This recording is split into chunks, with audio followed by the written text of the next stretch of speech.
welcome to Moments with Marianne. I'm so delighted we're spending this time here today. We have a very powerful show coming up with Satori, and she's here to talk to us about bridging ancient wisdom and modern lifestyle. Now, Satori is the creator of the Satori School of Enlightenment and Personal Life Coaching. She's a muse and gifted teacher and skilled in quantic shamanic healing arts.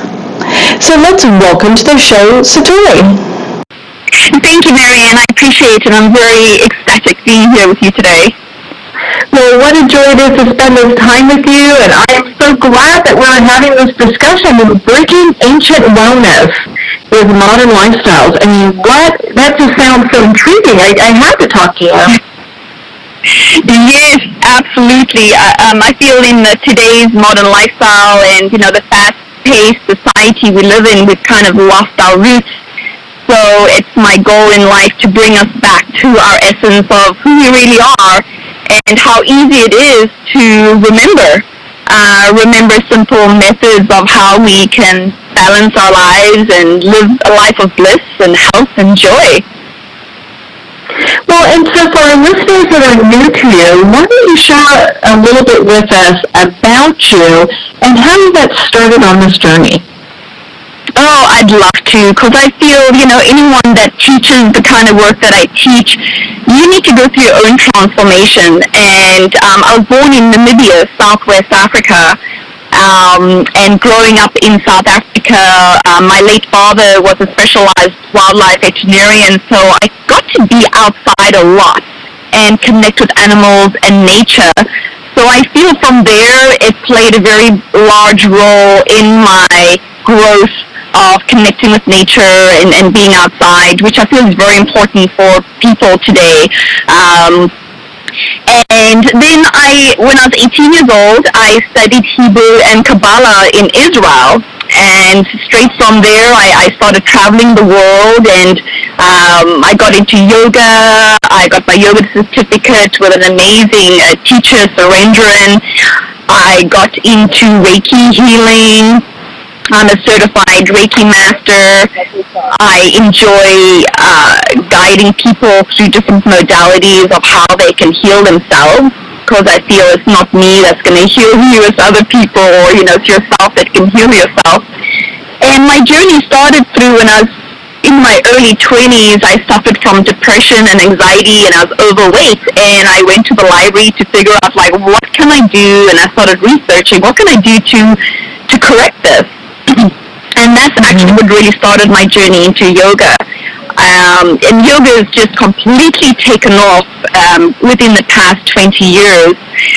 Not only the breathing, but understanding the whole concept of how to align our bodies, how to be in the present moment.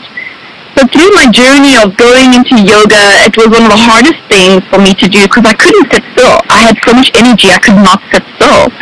So finally, after about 8 months, something clicked in. I started becoming more consciously aware of the food that I ate, my thoughts. Everything started changing. So I'm very grateful I found this incredible tool called yoga. And through my own transformations, I started helping my friends and family. Everyone would say, well, Satori, why are you so happy? What are you doing? I started sharing with them, well, this is what I do. And through this, I created the Satori journey, which is a 21-day journey of physical, mental, and spiritual empowerment and transformation.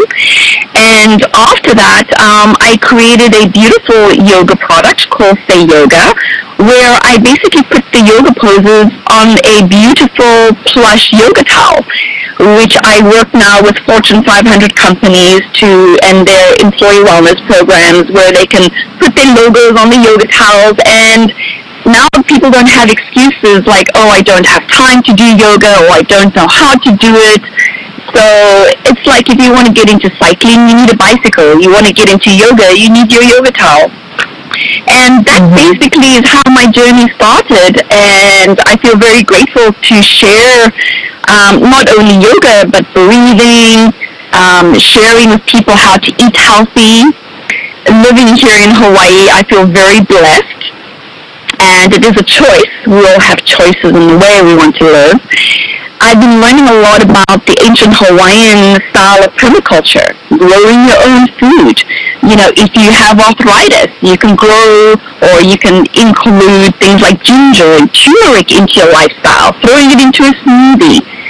So I've been learning a lot about not only the Hawaiian ancient lifestyles, but also the Hindu, the ancient, African ways of living a healthy lifestyle, and it all just comes back to the root.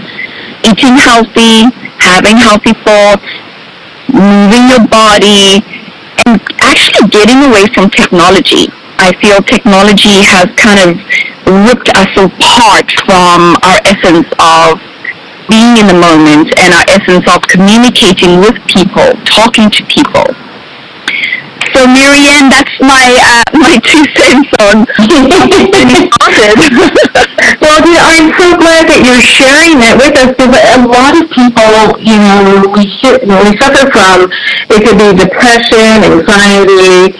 I've had friends that have had mental illness that they've, fought all their lives.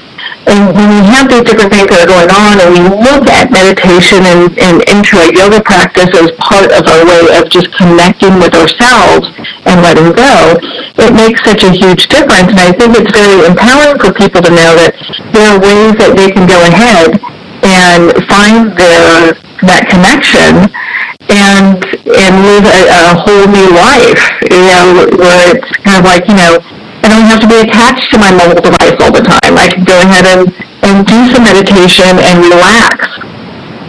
Yes, and we always, I feel also, with my clients and sometimes with myself, I catch myself, we looking outside of ourselves for answers. I might just share things that's worked with me and my clients, but you have the answers. Your friends that have, the discomforts and the anxiety, they have the answers within, as long as they can allow themselves to be still. And sometimes that's the hardest thing for us to do, Marianne, is to be still and to sit and to listen to nature, to focus on our senses. And that's just, what I feel. I agree with you. I think that can be a really difficult thing, especially when we feel like we have so much pressure on us on a daily basis that we're supposed to, and I put in quotes, like accomplish so much. Being able to be still, for some people, they feel like, gosh, that's a waste of time, when it's probably the most powerful thing you can do during the day. Absolutely. Like Bruce Lee said, do less, achieve more. So when I start my days, it sounds weird, but it really works. When I host my retreats and I do my talks, I share with people, when you start your morning, starting it off with a happy pace, starting it off with a meditation or starting it off with a yoga, and then we're using the power of our imagination to visualize and to imagine what it is we want to create that day or in the future. And when we start from that space, magic happens throughout the day. Opportunities happen. I feel everything's kind of fast-forwarded and everything's happening really fast. Like the pace. I don't know if you felt that in your life or, in the past few years. Everything is so much faster, and it's going to get faster. So we want to learn to slow down and to be in the present moment, because in the present moment, that's where the magic happens. That's where we have the opportunity of meeting someone that can change our life. And that's just one of the most beautiful things. And it takes practice. You beautiful listeners can hear me speak and say, hey, slow down, breathe, meditate, but it's important to actually to do it and to say, you know what, I'm going to write this on my calendar. And it's a daily practice. Every day, I'm going to focus on 5 minutes of meditation. So we can really incorporate it into our lives. And what a powerful tool that is on a daily basis. And even if you have to make, because I know a lot of us are driven by our calendars, I definitely am. So, if it's on my calendar, I'm like going from one appointment to the next. And so to have that as a calendar item where you're just like, gosh, okay, meditate, disconnect for 20, 30, whatever minutes, and be able to, to be outside, do something, Absolutely, absolutely. And with my yoga towels that I have, there is 20 illustrated yoga towels on it. I tell my clients, you don't have to do all 20 poses, even if you just do 2 a day. And that's a huge difference. If we don't move our bodies and we get older, things start getting stiff. It's just our body, and I feel our own personal evolution is so, so important. And we're so focused on other things and not ourselves. Because for me, my goal in life is to assist people to shine. And if you're going to shine and you're going to be the best that you can be, you're going to help other people along the way. So it's a dominoes effect. It really is, and it's interesting. At the end of our journey, when it comes time and we're on our deathbed, we don't think about more work that we could have accomplished. We think about more connections we could have made. Absolutely, spending more time with families. I see the kids these days, and I feel so bad because they have their faces in their cell phones with the video games the whole time, and I'm, go outside, go play, but it's like an addiction. And I feel, I teach children's yoga also. I have these beautiful kids yoga towels I've also created. If they can get out more, if they can enjoy life and the outside more, they'll be able to interact with people more. So it's not that I'm completely worried about what's going to happen in the future, but I feel it's like people like you and I, like talking right now and having people listening to this, beautiful radio show that you have, that they can say to the kids, hey, you know what, you're only allowed an hour a day, and then the rest you have to be outside and play or practice yoga. So I feel creating a foundation for children, is really, really important. Because not just yoga, but teaching them to meditate. And apparently in schools today, teaching meditation, teaching yoga, which is fundamental for, our evolution of our species, for the children to start. Because then the parents will do it also. Well, and when you have these kind of practices in place, it doesn't matter what's going on around you many of the time, a lot of times, because it's just like, oh, well, this is showing up, I can deal with it, instead of everything being a life and death kind of issue. It can be more problems that arise and that are dealt with. And so I think for young adults, this is probably just a good way to look at life. It just brings the perspective a little bit into better focus. Absolutely, and even as I mentioned before with my personal journey, it helped me to be more in the moment, not only yoga and the meditation and the healthy eating, but I just feel so incredible. There's also certain things that I'd love to share, adding certain elements to your diet, like silica. Silica is an incredible element that's you get in bamboo. So if you can add bamboo tea to your diet, or cucumbers, very high in silica, it acts as a conductor and helps with the food to go into your cells easier, if that's a lack of a better term. So adding certain things to your diet to give you more energy, changing certain things, not eating the breads and the wheat. If I eat any kind of bread, I just do not feel right. So it's fun for people to kind of practice, like, hey, if I do this and this and this for, say, 21 days, how am I going to feel? Maybe cutting out red meat and chicken. I was a vegetarian for 13 years, and I felt great. But then I came to Big Island, and I started eating a little bit of the grass-fed, meat over here. I never thought in a million years I'd do it, but everything in moderation.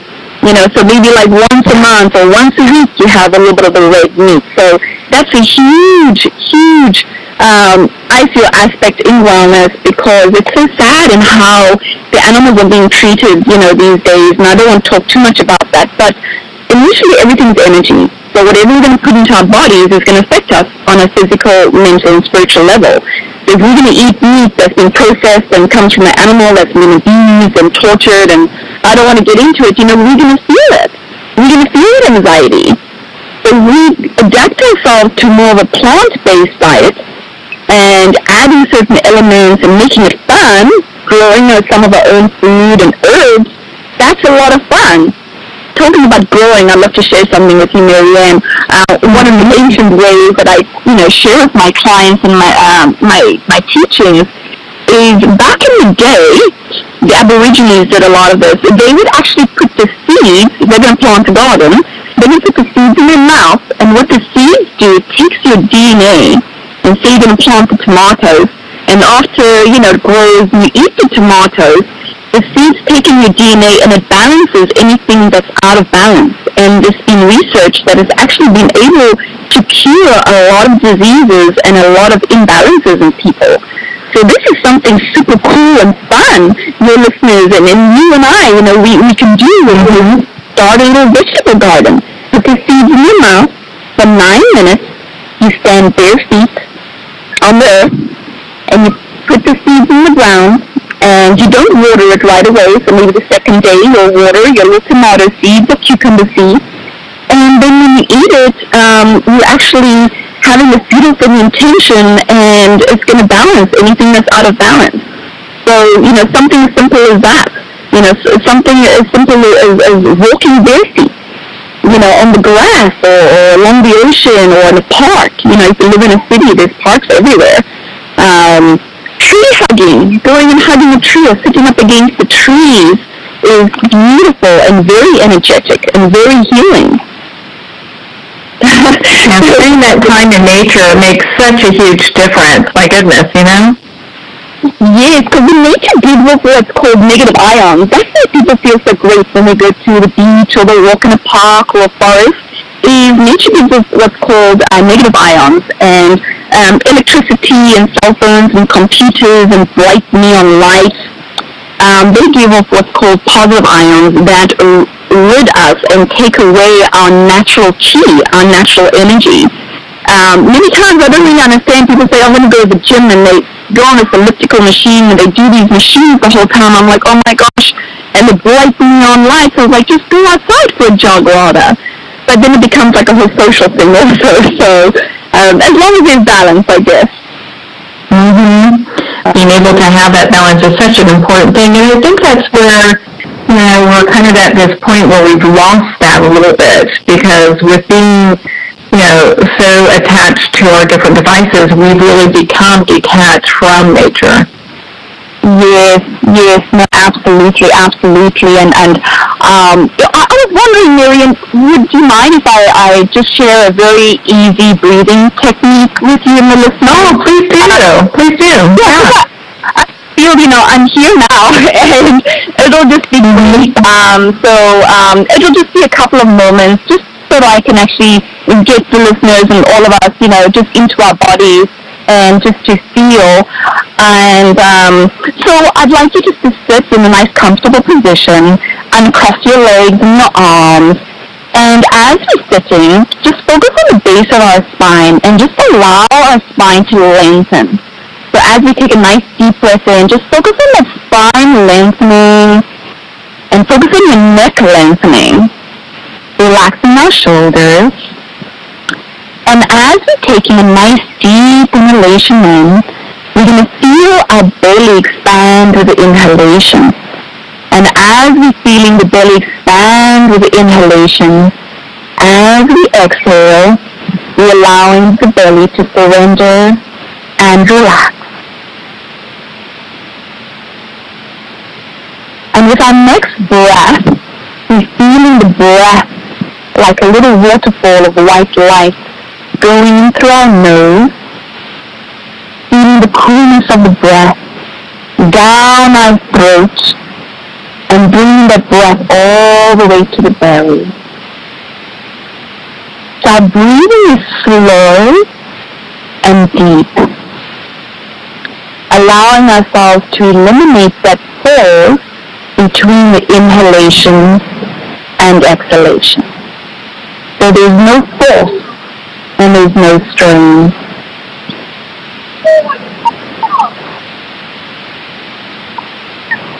And as we're breathing in and out,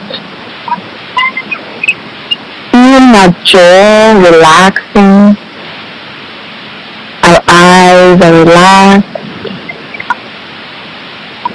our shoulders, our arms, our fingers,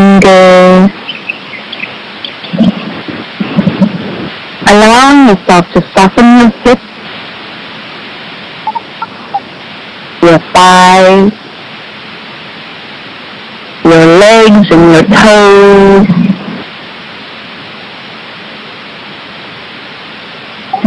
And as you're connecting with our breath, allowing us to fully feel and experience this present moment.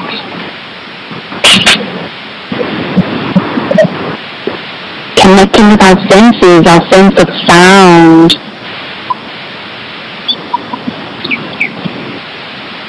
our sense of sight,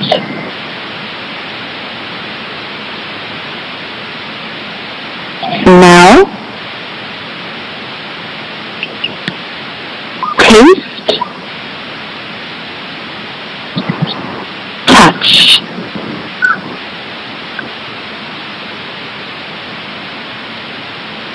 And we're going to take one deep inhalation in, exhale through the mouth.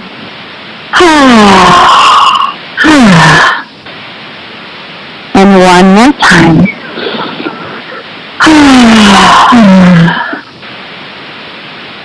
And there we go. That was like not even a minute or 2 minutes. That is definitely a pick-me-up to just kind of move people into a whole different feeling, because you feel completely different when you do that. Yes.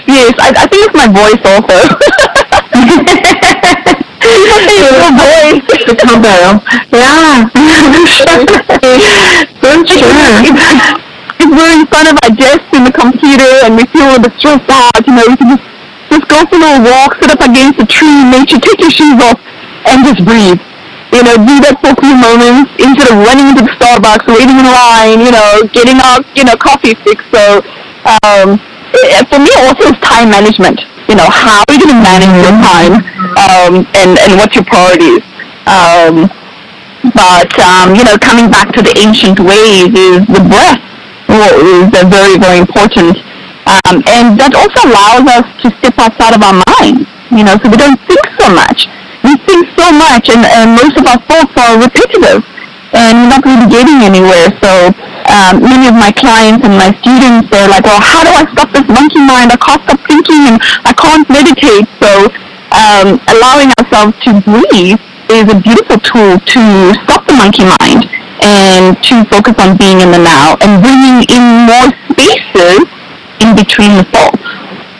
That's what I love about meditation. And I agree with you. For me, meditation's been a journey, and I get it. When I first started, my monkey was alive and well, He was running the show. My monkey mind was gone. But it's interesting when you start doing it a little bit at a time, and then you just keep pushing the boundaries, and it's not, it ends up being a very easy practice after a while. Absolutely. And how long have you been in your journey, Mariette? Oh my goodness, it's probably been 20 years plus, So,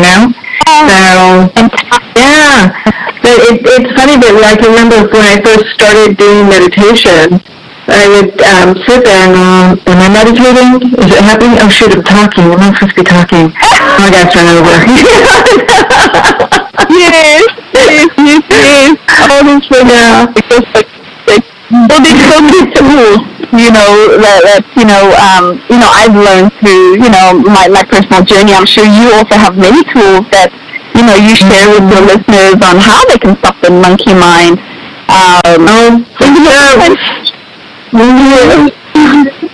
There's sometimes the monkey mind can also be like that little, negative devil on our shoulder. We've got the good little devil and the bad one that's always knocking us down, like, oh, you can't do this, you're not good enough, you're not pretty enough, or you're fat, or, so I work a lot with that, monkey mind also, with my clients. And I just feel like once you can actually recognize it, so I'm going to share with you anyway. I know I'm letting all the things out of the bag right now, but I just feel the more I can share, the more, the more everyone and the listeners can benefit. So there's a wonderful exercise that I have my clients do when we do the Satori 21-day journey. So what we do is we draw our ego mind. We draw that part of ourselves that's negative and that's always talking and that's maybe, creating a lot of problems and trouble in our mind and our life. And so we draw it, and then we name it. Mm-hmm. And we use different colors. I work a lot with color therapy also. Color therapy is very powerful in, healing and seeing, well, what colors have you decided to use when you draw your monkey mind? And then we go into a whole discussion of that. But besides from that, when we name it, we can actually recognize it. So mine was a gremlin, and I drew myself. So, and I did this many years ago. And so whenever I had these negative thoughts come in, or, oh, you can't do this, I would recognize a gremlin, and I'd work with the gremlin and say, hey, you have no power over me. I'm going to focus on being in the present moment. I'm shifting it, and once we recognize the monkey mind, it's easier to work with it. So that's something fun, you listeners. You're welcome to this, and if you have any questions, please let me know, because it's super easy, and most important, you got to give it a name, and then you can, work with a monkey mind. Oh, yeah, mine's definitely a monkey.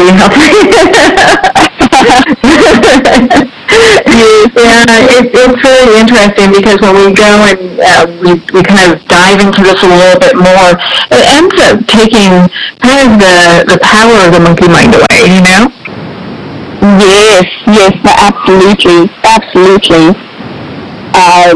And it helps you create in the clarity. And then I know I'm going to come back to yoga again, but yoga is, just such it's 5,000-year-old tradition. So ancient 5,000-year-old beautiful tradition that is finally alive here today, and that we can use and as a tool for, not only, yoga prepares us for meditation. It gets rid of all those little kinks and things like that. And Miriam, I'm not too sure if you have a yoga practice at all. Do you? I do. I actually do. Yeah, I've been doing yoga on and off for years, So yeah, I just love getting into.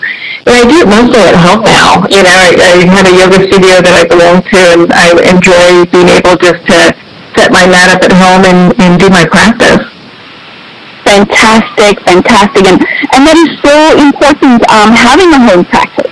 Not rushing and trying to get to the yoga studio and, following someone, like having our own personal practice at home. So that's fantastic that you are doing this. And I know that you're inspiring so many people around you, even just having the show. Yeah, well, it keeps me busy. Just like your music and the work you do keeps you very busy, too. It does. It has, I have a couple of different, hats that I wear and different parts of my company with the retreats that I host here in Hawaii and Sedona, and I just started taking some of my clients to Africa on lifestyle safaris. And I did my first one last year, which was just phenomenal. I mean, we took elephants for a walk in the African bush. We had a play date with a cheetah. I mean, I had the best time of my life. But that's why I love doing, my health and wellness retreats, is because I have so much fun, and I get to meet so many incredible people, and they teach me, and we teach each other. So that's what I love about the dynamics of, hosting retreats. And obviously having retreats in Hawaii is like a whole other world, and bringing people back to nature. And then you always have that with you, all the tools and all the information we learn. And one of my other passions is cooking. I love cooking and preparing unique dishes for my retreats. So I know that's why a lot of my retreats and my clients come back, is because of the food. Able to dive into that. Well, hey, I know because you're in Hawaii, one of my favorite places, and so being in beautiful surroundings, whether it's Hawaii or South Africa or the different places that you go to, it really puts it just adds the emphasis to what is happening around you. You just feel spiritually connected to everything. Absolutely. And something shifts. You have aha moments, and something shifts that you will never be the same again. You can't go back to the old ways. And talking about the old ways, my old ways is I loved, vinegar and artichoke dips and mac and cheese and all that naughty, creamy stuff. So I've learned how to make all that naughty stuff a healthy way. you're making a cashew cream. You soak the cashews overnight and you put in the Vitamix with water the next day, and that's your cream base. You can, use cauliflower instead of pasta, and that's your mac and cheese, or the spinach and artichoke dip. You can, put the spinach and artichoke with this delicious creamy cashew cream. So easy, fun things like this. If we just take the time and research, hey, I know there's a different way, easier way of doing it. So it's kind of changing things up a little bit, making it more fun. So, yeah, being able to move that around.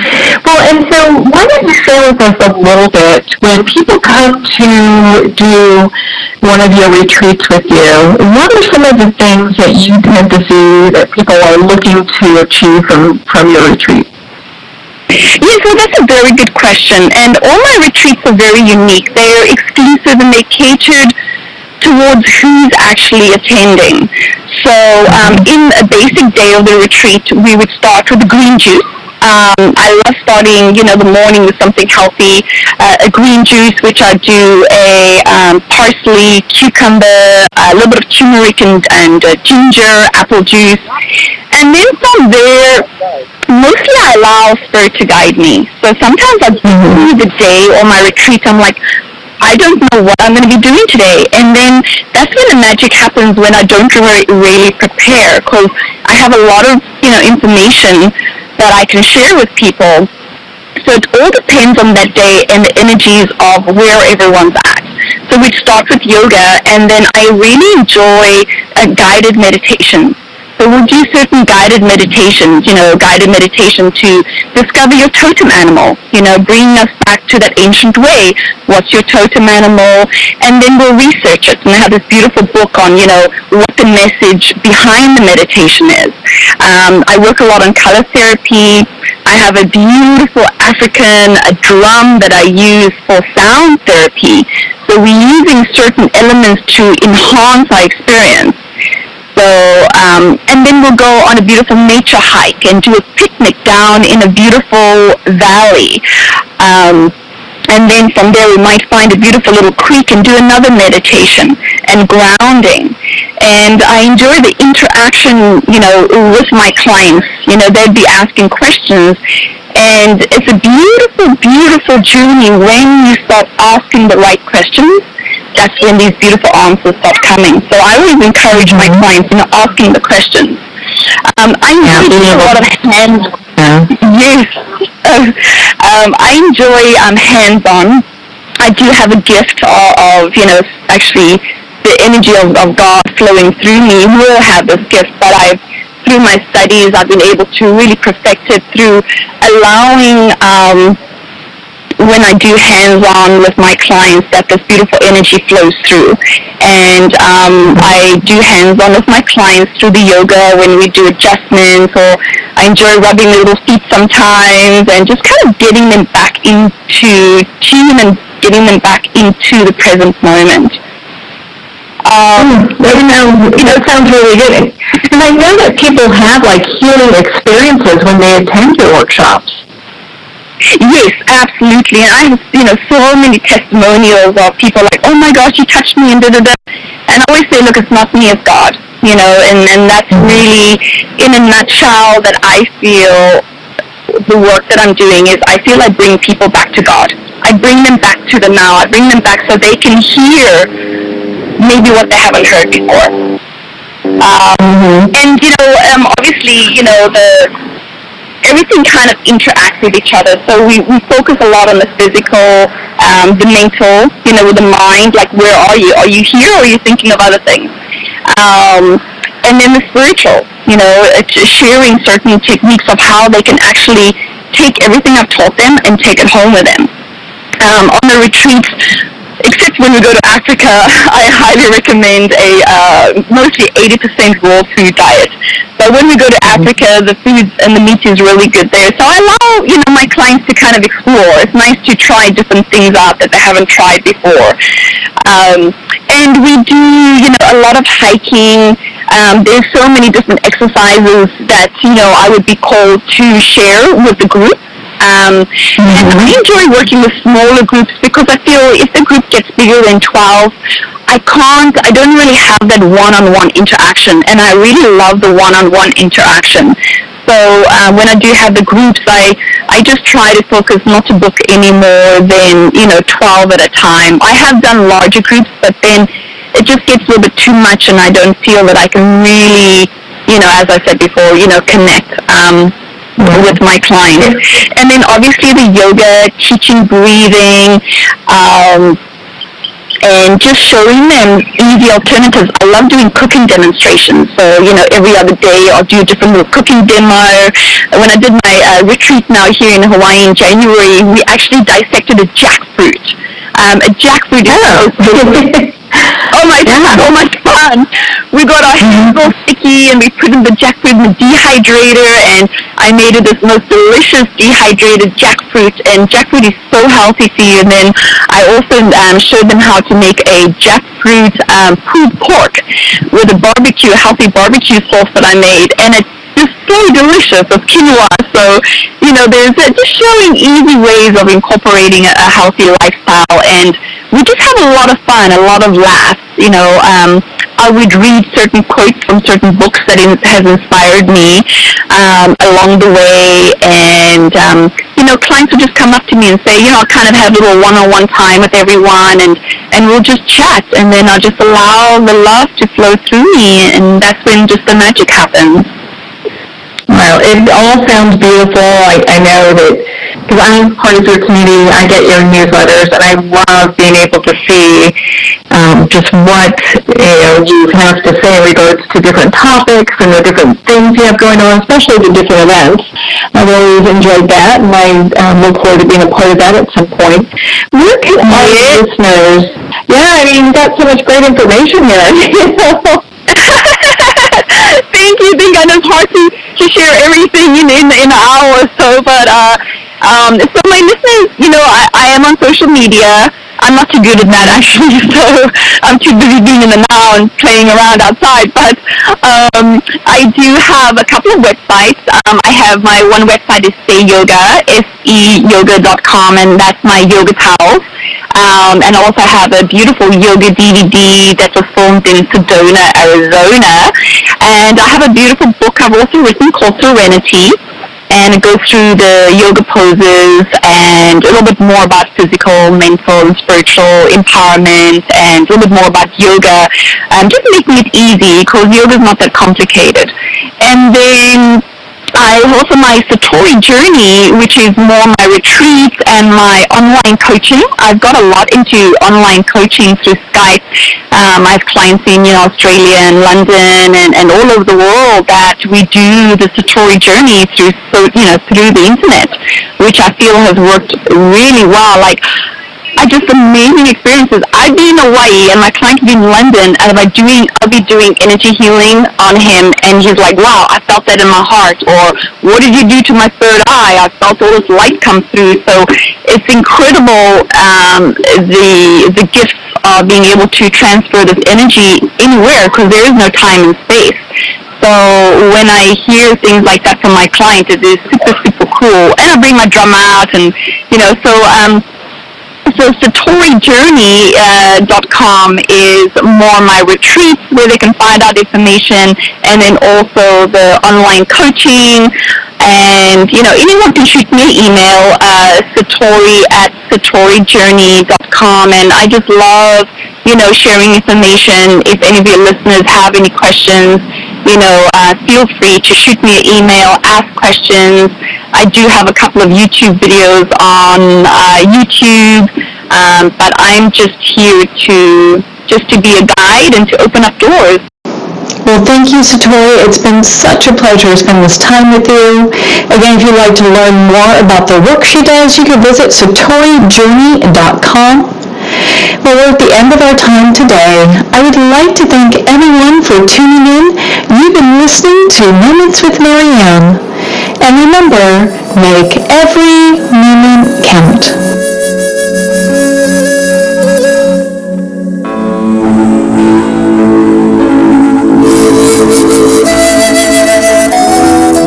In a single moment, your life can change. Moments with Marianne is a transformative hour that covers an endless array of topics with the best of the best. Her guests are leaders in their fields, ranging from inspirational authors, top industry leaders, and business and spiritual entrepreneurs. Each guest is gifted and a true visionary, a recognized leader in her own work, and while teaching others to develop, refocus, and grow, Marianne will bring the best guest and sometimes a special surprise. Don't miss this. You never know just which moment will change your life forever. Moments with Marianne airs every Thursday, Friday, and Sunday at 8 p.m. Eastern, 6 p.m. Mountain Time. Make sure to tune in and visit momentswithmarianne.com for more information.